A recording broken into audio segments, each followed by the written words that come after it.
दोस्तों, ये कहानी शुरू होती है महाराष्ट्र के एक छोटे से गांव से। ये कहानी उस परिवार की है। उस परिवार में केवल 4 लोग रहते थे। माता पिता, एक बहन और एक भाई। बहन का नाम ज्योति होता है और भाई का नाम दीपक होता है। दोनों बहन भाई 10th स्टैंडर्ड में पढ़ते हैं। दीपक के परिवार में केवल काम करने वाला एक ही व्यक्ति था, वो उसके पिता। माता घर का काम करती थी, हाउस वाइफ थी, और पिता मजदूरी किया करते थे। सब कुछ बहुत ही अच्छा चल रहा था। दोनों बहन भाई पढ़ने में भी बहुत तेज थे, लेकिन दीपक अक्सर शरारतें करता था। कभी स्कूल जाता था तो कभी स्कूल नहीं जाता था। शाम को ये सारी बातें उसके पिता को पता चलती, तब उसके पिता दीपक पर बहुत गुस्सा होते थे। कहते थे, बेटे तुम स्कूल क्यों नहीं जाते हो? तो दीपक उनकी बात को यूं ही टाल देता था। दीपक को पिता को बहुत ही गुस्सा आता था। वो अपने मन ही मन कहते थे कि आखिर ये क्या करेगा जीवन में, कुछ काम करेगा या नहीं। दीपक के पिता चाहते थे कि दीपक अपने जीवन में कुछ अच्छा कर ले, पढ़ लिख कर कुछ हासिल कर ले। यही उनका उद्देश्य था, और परिवार का खर्चा तो वो खुद ही चला रहे थे। उनके ऊपर घर की जिम्मेदारी का एक बहुत बड़ा बोझ था। एक दिन अचानक उनके जीवन में ऐसा दिन आता है कि दीपक अपनी स्कूलिंग बिल्कुल बंद कर देता है। वह स्कूल आना जाना बिल्कुल ही बंद कर देता है और दोस्तों के साथ पूरे दिन मौज मस्ती करना, घूमने जाना, ये सब होता रहता है। लेकिन दीपक के पिता को यह बिल्कुल भी अच्छा नहीं लग रहा था। उनका बेटा इस तरीके से काम कर रहा है, मैं उनके लिए दिन रात मेहनत कर रहा हूँ, लेकिन फिर भी वो ठीक से पढ़ नहीं रहा है। एक दिन दीपक के पिता ने दीपक से पूछा, बेटे तुम जीवन में क्या करना चाहते हो? गुस्से में दीपक के पिता ने फिर कहा, कब तक यूं मुफ्त की रोटियां तोड़ता रहेगा? जा निकल जा मेरे घर से। यह बात दीपक के दिल में लग जाती है। दीपक वैसे तो बहुत समझदार था, लेकिन कहते हैं ना, कुछ संगत ऐसी होती हैं जिनके कारण हम कुछ गलतियां कर बैठते हैं। तो वही गलती दीपक ने भी की थी। दीपक के पिता दीपक की माँ से बात कर रहे थे और झगड़ रहे थे, आपस में झगड़ा कर रहे थे। तो दीपक की माँ उन्हें समझा रही थी कि जवान बेटा है, आपको इस तरह की बात उससे नहीं करनी चाहिए। अक्सर दीपक की बहन भी अपने पिता को बहुत संभालती थी, कहती थी, पिताजी भैया से ऐसी बात मत कीजिए। दीपक के पिता ने कहा, मैं इस घर में अकेला कमाने वाला हूँ, यदि ऐसे ही चलता रहा तो इनके भविष्य का क्या होगा? मैं चाहता हूँ ये अपने जीवन को, अपने भविष्य को अच्छा बना लें। और फिर सबसे बड़ी बात ये है, मैं चाहता हूँ कि बेटी की शादी भी तो करनी है। सारी जिम्मेदारी मेरे ऊपर है। ये कुछ काम भी कर नहीं रहा है, पढ़ता है भी नहीं, पढ़ाई भी छोड़ दी है पूरी तरीके से। आखिर ये करना क्या चाहता है? दीपक पिता की बातों को अपने कमरे से सुन रहा था। जब पिता ने उसे डांट कर भगा दिया था, तो जब दीपक ने अपने पिता की बातें ध्यान से सुनी तो उसकी आंखों से आंसू बहने लगे। वो सोचने लगा, सच में मैं बहुत बुरा हूँ। मैं अपने परिवार के साथ कुछ भी अच्छा नहीं कर रहा हूँ। मैंने अपनी पढ़ाई को भी छोड़ दिया है। आखिर ऐसे ही चलता रहा तो हमारा जीवन बर्बाद हो सकता है। पिताजी की बात बिल्कुल सही है। दीपक ने फैसला किया कि अब दीपक भविष्य में ऐसी कोई भी गलती नहीं करेगा। उसने मन ही मन प्लान बना लिया। पिता की डांट फटकार के बाद जो शब्द उन्होंने कहे थे कि जा निकल जा मेरे घर से, उसने अपने आधे मन से दिल पे ले लिया मानो, और वैसे बुरा नहीं माना। उसने पिता की बात को समझदारी से उसने सीरियस लिया और अपने दोस्त के पास चला गया। दोस्त के पास पहुंचते ही उसने दोस्त से पूछा, क्या तुम्हारे पास मुझे कुछ पैसे मिलेंगे? दोस्त कह देता है, पैसे तो हैं मेरे पास, लेकिन तुझे किस लिए चाहिए? तभी दीपक कहता है, मुझे शहर जाना है और शहर जाके मुझे कुछ काम करना है। दीपक का दोस्त कहता है, ठीक है, यदि तुझे किराए के लिए पैसे चाहिए तो मैं दे देता हूँ, मेरे पास किराए के लिए ही थोड़े से ही पैसे हैं, मैं उसमें से कुछ पैसे तुझे दे देता हूँ। वो पैसे लेकर दीपक फैसला कर लेता है कि सुबह को 4:30 बजे उसे घर से निकल जाना है। घर पहुंचने के बाद दीपक अपना बैग को पैक करता है। पैक करने के बाद में सुबह होने का इंतजार करता है और जैसे ही 4:30 के आसपास टाइम होता है वो घर से निकल जाता है। घर से निकलने के बाद में वह स्टैंड पर पहुंचता है। स्टैंड पर खड़े खड़े लगभग उसे 1 घंटा बीत जाता है। ठीक 1 घंटे के बाद ही एक बस आती है और बस में बैठकर वह शहर निकल जाता है। सुबह 6 साढ़े 6 बजे बस में बैठकर शहर निकलता है और शाम 6 साढ़े 6 बजे के लगभग वह शहर पहुंच जाता है। शहर पहुंचने से पहले वो घर से कुछ खा पी के नहीं निकला था। उसे बहुत भूख लगी थी। जैसे ही शहर में जाकर बस स्टैंड पर रुकती है तो दीपक को बहुत तेज भूख लगी थी, क्योंकि वह घर से कुछ खाकर नहीं निकला था। तभी उसने सामने खड़ा उसके जस्ट सामने एक ढाबा दिखाई दे रहा था, एक होटल दिखाई दे रहा था। उसने होटल पर जाकर पूछा, सुनो भाई, मुझे बहुत तेज भूख लगी है, क्या मैं खाना खा सकता हूँ? लेकिन मेरे पास देने के लिए पैसे नहीं हैं। तभी होटल मालिक साफ मना कर देता है और कहता है, यहाँ बिना पैसे के कुछ नहीं मिलता है। यदि तुम खाना खाना चाहते हो तो पहले पैसे जमा करो, उसके बाद खाना खा सकते हो। दीपक कहता है कि देखो भाई, मैं यहाँ काम की तलाश में आया हूँ और मेरे पास इतना पैसा नहीं बचा कि मैं खाने के लिए पैसे जमा कर सकूँ।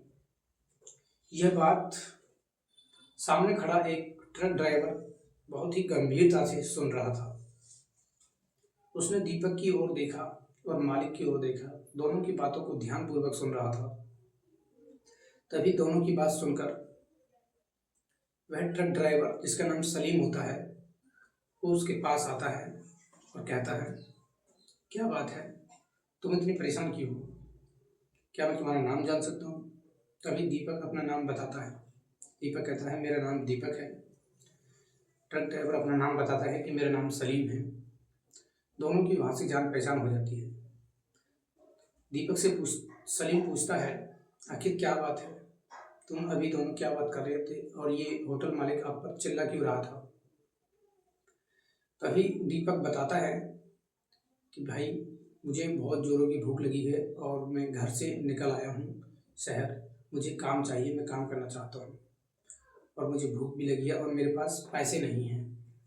तभी सलीम कहता है, खाना तो मैं तुम्हें खिला दूंगा, खाने की चिंता मत करो, लेकिन तुम जाओगे कहाँ?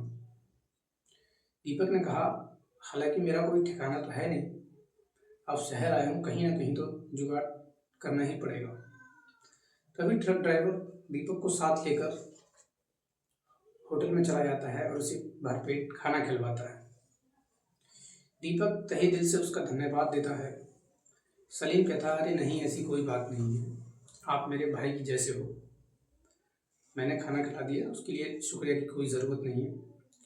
हाँ, मैं तुमसे कुछ कहना चाहता हूँ। तभी सलीम कहता है, क्या तुम इस रेस्टोरेंट में काम करना चाहोगे, इस होटल में काम करोगे?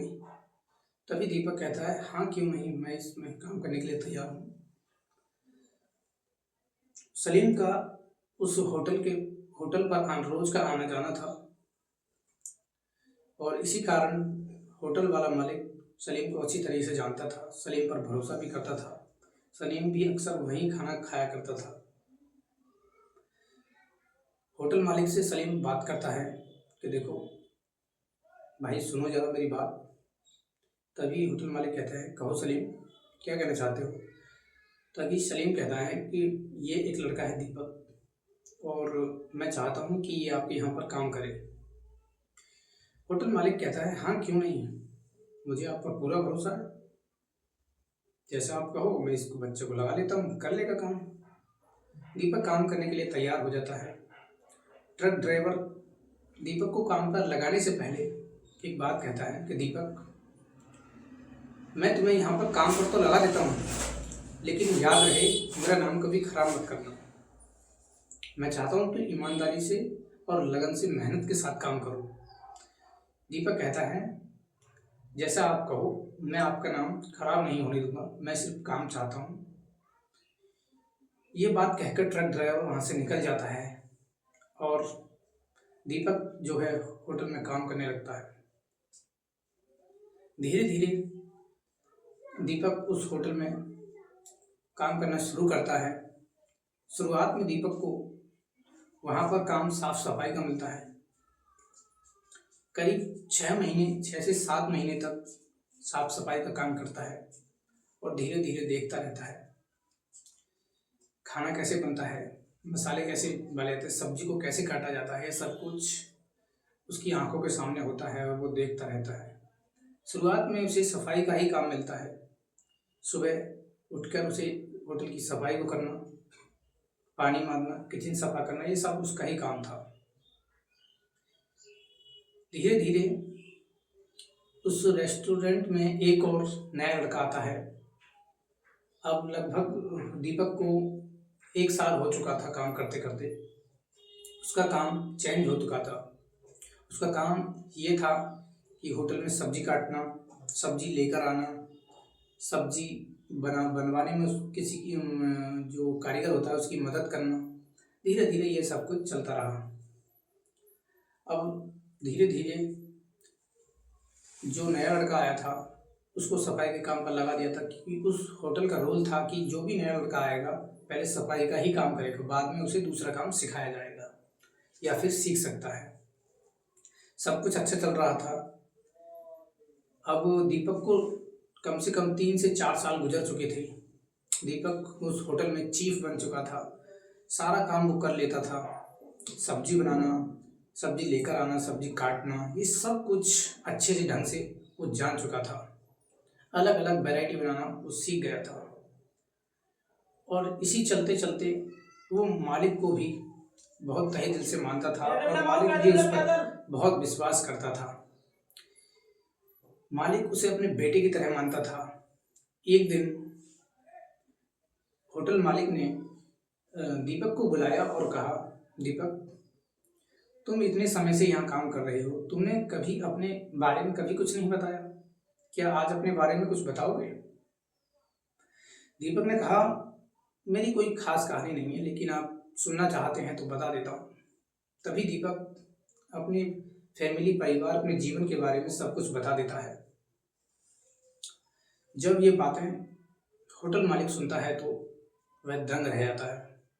तभी दीपक से कहता है, दीपक बेटे, मैं चाहता हूँ कि तुम जीवन में अपना एक अलग होटल खोल लो। यदि पैसे नहीं हैं तो पैसे मैं दे दूंगा। तभी दीपक कहता है, मालिक, मेरे पास इतना पैसा भी नहीं है कि मैं होटल खोल सकूं। मालिक कहता है, मैं दे दूंगा। तभी दीपक कहता है, ठीक है मालिक, लेकिन मैं अभी होटल नहीं खोलना चाहता। मुझे कुछ 2-4 दिन का टाइम चाहिए सोचने के लिए, उसके बाद ही मैं बता पाऊंगा कि मुझे अपना होटल खोलना है या नहीं।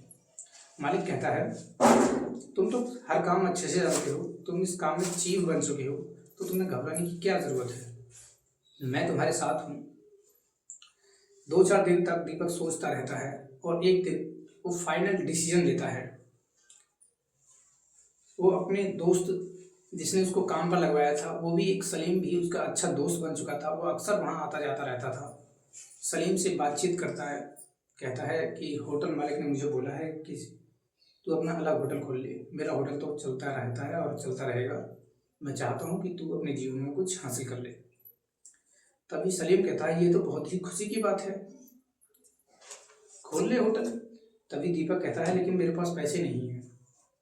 लेकिन मालिक ने कहा है कि वो मेरी मदद करेंगे, जितना पैसा लगेगा वो लगा देंगे। तभी सलीम इस बात को समझाता है कि शुरुआत में ज़्यादा उधार मत लेना, एक काम करते हैं, रेंट पर होटल ले लेते हैं, उसके बाद चला लेते हैं, जैसे ही काम चल पड़ेगा तो होटल खरीद लेंगे। दीपक कहता है, बिल्कुल सही बात कह रहे हो दोस्त तुम। तो दोनों मिलकर होटल खरीद लेते हैं। सलीम जो होता है वो तो अपना ट्रक ड्राइवर का ही काम करता है। दीपक शुरुआत में 2-3 लड़के अपने रेस्टोरेंट में रख लेता है और एक होटल किराए पर ले लेता है। 1-2 महीने तक काम बिल्कुल नहीं चलता है, दीपक हार मानने वाला होता है। तभी उसके मन में एक सवाल आता है, एक विचार घूमता है कि हार मानना मेरा मकसद नहीं, मुझे तो जीतना है। उसके मन में विश्वास था कि मैं कुछ बड़ा कर सकता हूँ, और उसने डिसीजन लिया कि अगले 6 महीने तक जो कुछ भी होगा देखा जाएगा, मैं हार मानने वाला नहीं। ठीक उसी समय एक लेडी कस्टमर उसी होटल में प्रवेश करती है और कहती है, क्या खाना है? तभी दीपक धीरे से कहता है, हाँ बिल्कुल। जैसे ही कस्टमर खाना खाने बैठती है, तभी पूछती है, वेटर से पूछती है कि यहाँ का सबसे स्वादिष्ट खाना है या नहीं, मैं चेक करने के लिए आई हूँ, क्या आपका खाना स्वादिष्ट है? तभी दीपक कहता है, मैडम आप एक बार चेक करके तो देखिए। यही चेक करता है तो लड़की खाना खाने जो आती है वो कहती है, आपका खाना तो बहुत अच्छा है, मैं अकेली नहीं हूँ खाना खाने के लिए, मैं तो अभी टेस्ट करने के लिए आई थी। मेरे पास 40 लोगों का ग्रुप है, 40 लोगों का ग्रुप है, क्या मैं उन्हें बुला लूँ? आपका खाना बहुत ही स्वादिष्ट है, क्या आपके पास इतना खाना है? तभी दीपक कहता है, हाँ हाँ क्यों नहीं, मेरे पास बहुत खाना है, आप बुला लीजिए। तभी वो लड़की फ़ोन कर अपने ग्रुप को बुला लेती है। पहली बार दीपक के दिल में बहुत खुशी होती है कि 40 लोग बहुत समय के बाद और पहली बार उसके होटल में इतने सारे कस्टमर एक साथ आए थे। बहुत खुशी होती है। दीपक उनको बहुत ही सावधानी और प्रेम के साथ खाना खिलाता है। उन लोगों को खाना बहुत ही पसंद आता है। दीपक के खाने की तारीफ करने लगते हैं और दीपक को बहुत ही धन्यवाद कहते हैं। उस दिन दीपक ने पीछे मुड़कर कभी नहीं देखा, वो अपनी ज़िंदगी में हमेशा आगे बढ़ता रहा। उस समय के बाद दीपक की तरक्की दिन ब दिन बढ़ती रही। दीपक ने कभी हार नहीं मानी। अब ये सब करते करते दीपक को लगभग 2 से 3 साल और बीत चुके थे। दीपक के अपने पास खुद के होटल थे, उसने 2-3 होटलों को खरीद लिया था। उनमें सारे नौकर काम करते थे और दीपक केवल हिसाब किताब देखता था। सबका काम अलग अलग था। अब दीपक एक किसी का नौकर नहीं, खुद का मालिक था। सब कुछ ऐसे ही चल रहा था। इसी बीच अचानक उसका दोस्त जो ट्रक ड्राइवर सलीम जो होता है, वो एक महाराष्ट्र के एक छोटे से गांव में उसके पास एक ऑर्डर आता है। वो ट्रक पर माल लेकर जाता है। वह अनजाने में ही वह महाराष्ट्र के उसी गांव में पहुंच जाता है जहां से दीपक होता है। लेकिन ये बात ट्रक ड्राइवर को पता नहीं होता है कि ये गांव दीपक का है। ट्रक ड्राइवर जो है माल खड़ाता है।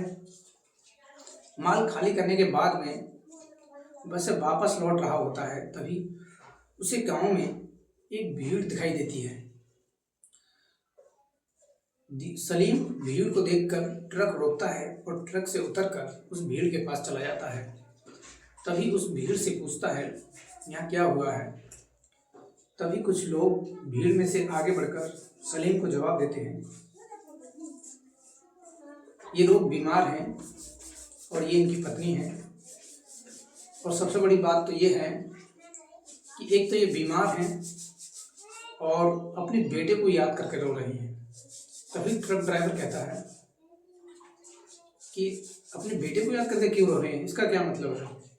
तभी कुछ लोग कहते हैं कि इनका बेटा आज से 8 साल पहले घर छोड़कर चला गया था। इन्होंने गुस्से में कुछ कह दिया था, इसी वजह से वो घर छोड़कर चला गया था। इतनी बात सुनकर ड्राइवर पूछता है, जो सलीम होता है ट्रक ड्राइवर पूछता है उसका नाम क्या है? तभी कुछ लोग बताते हैं कि उसका नाम दीपक था। आज से 8 साल पहले बाप ने कुछ कह दिया था, इसी कारण घर छोड़कर चला गया था। यह बात सुनकर ट्रक ड्राइवर को बहुत बड़ा झटका लगता है, लेकिन वो किसी को कुछ नहीं बताता है। वो सीधा ट्रक लेकर शहर वापस चला आता है। शहर आने के बाद में एक दिन अचानक दीपक से मुलाकात होती है और दीपक से कहता है, दीपक आज मैं तुमसे एक बात जानना चाहता हूँ, क्या तुम बताओगे? कि हाँ बिल्कुल बताऊँगा दोस्त, क्या पूछना चाहते हो तुम मुझसे? जो पूछोगे मैं बताऊँगा, सच सच बताऊँगा। कि तुम्हारा गांव कहाँ पर पड़ता है। तभी दीपक कहता है कि मेरा गांव महाराष्ट्र में ये गांव है। तभी ट्रक ड्राइवर की आंखों से, सलीम की आंखों से आंसू बहने लगते हैं। तभी दीपक पूछता है, आप इतने भावुक क्यों हो गए सलीम भाई, क्या बात है। कि दीपक, तुम्हारे परिवार को तुम्हारी बहुत ज़रूरत है। मैं अभी अभी वहाँ से ही आ रहा हूँ। मैंने देखा तुम्हारे पिता बहुत बीमार हैं और तुमको याद कर कर बहुत रो रहे हैं। लोगों का कहना है कि 8 साल पहले तुम घर से निकल गए थे, और मैं जानता हूँ 8 साल पहले तुम ही वो शख्स हो, तुम ही दीपक हो जो मुझे 8 साल पहले यहाँ रेस्टोरेंट पर मिले थे। दीपक की आंखों से आंसू बहने लगते हैं। वह अपने दोस्त सलीम से कहते हैं, सलीम एक बहुत अच्छा दोस्त बन चुका था दीपक का। अपने दोस्त को लेकर गाड़ी निकालते हैं। गाड़ी निकालने के बाद में सीधा अपने गांव की ओर रवाना हो जाते हैं। सलीम और दीपक रास्ते में बातें करते जा रहे होते हैं। अपनी कार को लेकर ठीक अपने घर के सामने कार को रोकता है, क्योंकि दीपक को बचपन से ही सब कुछ याद था, मेरा घर कहाँ है और कहाँ नहीं है। अब 8 साल होने के बाद भी दीपक को अपना घर पूरी तरह से याद था। हालांकि अपना घर आखिर कौन भूल सकता है, क्योंकि बचपन की यादें जो जुड़ी होती हैं। तभी उस घर की कुंडी लगी हुई होती है, गेट खटखटाता है, लेकिन उस घर में कोई नहीं होता है। तभी पड़ोस के लोग दीपक को ऐसी गाड़ी में से उतरता है तो लोग देखकर हैरान हो जाते हैं और पूछने लगते हैं, आप कौन हो। तभी दीपक बताता है, मैं इस गांव का बेटा हूँ, मेरा नाम दीपक है, मेरे माता पिता कहाँ हैं। तभी कुछ गांव के लोग कहते हैं कि तुम्हारे पिता की तबीयत बहुत ख़राब है, तुम बहुत बीमार हैं, तुम्हारी माँ उन्हें लेकर हॉस्पिटल गई है। दीपक अपने दोस्त सलीम को लेकर हॉस्पिटल की ओर निकल जाता है और हॉस्पिटल में जाकर देखता है कि उसकी माँ डॉक्टर के सामने हाथ जोड़कर खड़ी है और कह रही है, कुछ भी कीजिए पर मेरे पति को बचा लीजिए। ये सब कुछ देखकर दीपक की आंखों में आंसू आ जाते हैं। और इतना ही, जैसे ही दीपक हॉस्पिटल के अंदर प्रवेश करता है तो शहर का सबसे बड़ा डॉक्टर हॉस्पिटल में मौजूद होता है, जिसके सामने उसकी माँ हाथ जोड़कर खड़ी है और कहती है कि मेरे पति को बचा लीजिए। तभी डॉक्टर कहता है, बिना पैसे के यहाँ इलाज नहीं होता है। उनके पास इतने पैसे नहीं थे। और जैसे ही दीपक हॉस्पिटल में घुसता है तो उसकी चेहरे को ही देखकर डॉक्टर देखकर पहचान लेता है कि ये तो होटल मैनेजमेंट के मालिक हैं। तभी डॉक्टर उनके सामने हाथ जोड़ खड़ा हो जाता है कि सर, आपका यहाँ पर कैसे आना हुआ। तभी दीपक कहता है, ये जो आंटी सामने दिखाई दे रही है ये मेरी माँ है, और जो पेशेंट है वो मेरे पिताजी हैं, कि मुझे माफ़। तभी डॉक्टर कहता है, मुझे माफ़ कर दीजिए सर, मुझे नहीं पता था कि ये आपके माता पिता हैं। तभी डॉक्टर से दीपक कहता है, उनका ट्रीटमेंट शुरू कीजिए, और डॉक्टर ट्रीटमेंट शुरू करता है। सब कुछ अच्छा हो जाता है। दीपक अपने माता पिता और सलीम के साथ घर आ जाते हैं। घर आने के बाद में दीपक अपनी माँ और पिताजी से पूछता है, मेरी बहन ज्योति कहाँ है। तभी उसके माता पिता बताते हैं कि बेटे, तुम्हारे जाने के 4-5 साल के बाद ही हमने ज्योति की शादी कर दी थी और इस समय वो अपने ससुराल में है। दीपक अपनी बहन से मिलने के लिए बहुत ही बेताब था। वो अपनी बहन से मिलना चाहता था, लेकिन सबसे बड़ी खुशी की बात ये थी कि दीपक के माता पिता दीपक को देखकर बहुत ही खुश थे।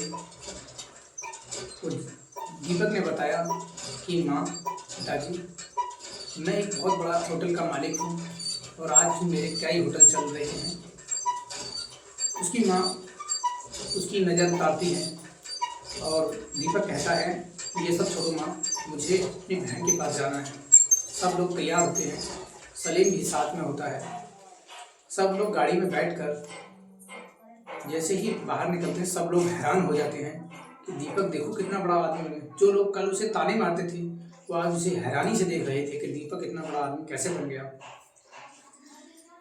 जैसे ही वो अपने गाड़ी में बैठकर अपनी बहन के ससुराल पहुंचते हैं, जैसे ही गाड़ी से उतरता है दीपक, तो सब लोग देखने लगते हैं ससुराल वाले, आखिर इस गाड़ी में कौन आया है। चमचमाती कार उसकी बहन के घर के सामने रुकती है। जब दीपक उतरता है तो लोग हैरान हो जाते हैं, और जैसे ही उसकी बहन उसे देखती है तो उसे गले लगकर बहुत रोने लगती है। कहने लगती है कि भैया तुम कहाँ चले गए थे। भैया से गले लपटकर बहुत देर तक रोने लगती है, बहुत तेज से रोने लगती है। माता पिता को चुप करते हैं। भाई दीपक भी उसे शांत करता है, और सलीम जो होता है वो भी, उसकी भी आंखों में आंसू आ जाते हैं कि बहन भाई का इतना बड़ा प्रेम देखकर मैं तो धन्य हो गया। ये सब कुछ बहुत ही ऐसे ही चल रहा था। दीपक के माता पिता कहते हैं कि बेटे तू इतना बड़ा आदमी कैसे बना। तब दीपक अपनी सारी दास्तां सुनाता है और कहता है कि माँ बाबा, मैं हमेशा चाहता था कि मैं जीवन में कुछ अलग करूं।